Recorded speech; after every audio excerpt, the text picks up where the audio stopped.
बिस्मिल्लाहिर्रहमानिर्रहीम। अस्सलाम वालेकुम दोस्तों, एक नए वीडियो के साथ आपको खुशामदीद कहती हूँ।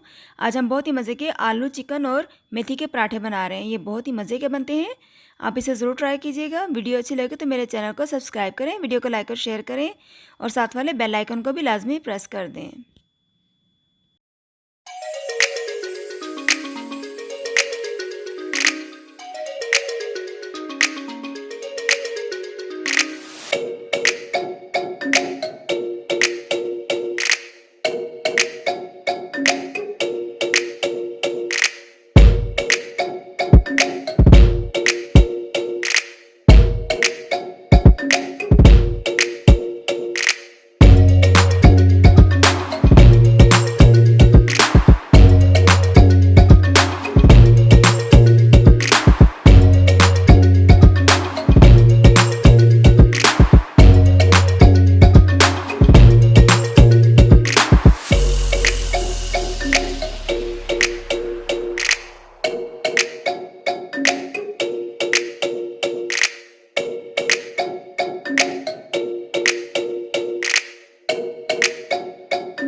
तो दोस्तों, ये तो आज का बहुत ही मज़े का आलू चिकन और मेथी का पराठा।